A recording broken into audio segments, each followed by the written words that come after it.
Okay, Benny. So next up, Sunday morning football. We have Patriots at Jaguars. They're over in England, so nobody's actually in their own stadium. The bias plus of 2.8, however, favors the Patriots. And we know the Jaguars, when they're over in England, it's like their home. They're second home away from home, isn't it?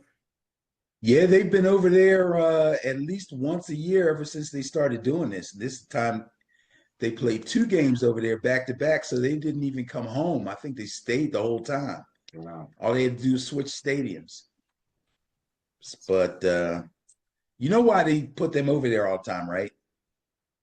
Probably easy to get from Florida to there. Just hop a plane, jump over the ocean. I think it's because their attendance is very low. Well, They probably have the lowest attendance of all the teams in the league. really? That's I would say if you look that up, I would venture to guess they are one of the lowest, if not the lowest. Okay. So them playing overseas is no big deal to their fans. Remember how the Eagles fans was all freaked out about going to South America? Yeah. Yeah. So anyway, the Jags had to travel to Chicago. First of all, both these teams are 1-5. But I will say this: the Patriots are going to start a rookie quarterback. The Jaguars are going to start Trevor Lawrence, who's supposed to be doing much better than this. I would say this is a must-win for the Jags. They travel to Chicago. Jags, eh? Yeah, I would say so. Um, they couldn't put anything together close to the offensive output that they had in their only win, which was back in week 5 against Indianapolis. They looked pretty good that day, but since then and last week, they didn't look good at all offensively. They can't find the end zone. They can't move the ball. They have lots and lots of problems, and that just heaps more problems onto a defense that isn't really that good either. So they couldn't put up more than a field goal in the first half. And even though Trevor Lawrence threw 2 touchdown passes to Gabe Davis in the second half, the Jags defense gave up 4 touchdown passes and 1 touchdown on the ground to the Bears, as well as 152 rushing yards to the Bears. Holy mackerel. And they ended up losing that game 35-16. Now, the Patriots decided to go with Drake May.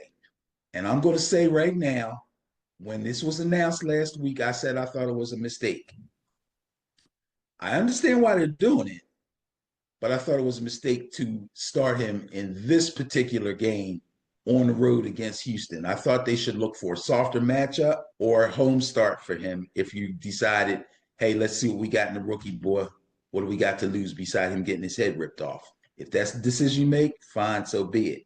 But I just thought it should have been a better place. But he made his debut on the road in Houston, and I was against it. But I got to say, he handled himself pretty well against a pretty formidable opponent, too. Not only did he survive, but I thought he handled himself really well, to tell you the truth. He completed 3 touchdown passes. Problem is, he's a rookie, and he played a tough defense. So he also threw 3 interceptions. And he lost a fumble, which was to be expected because we expected him to get sacked, which is what was happening to Jacoby Brissett. Even though he can move a little bit better, he did get sacked. He did give up a fumble. Not surprisingly for a rookie for his first start. But he gets to start again against the Jags. It's in England. And I'll tell you the truth, my mind was kind of set on the Jags on this one, but I think I'm going to go with the Patriots in this game. I'm going to give Drake May some props for proving me wrong and surviving Houston last week, and I'm going to pick the Patriots to win.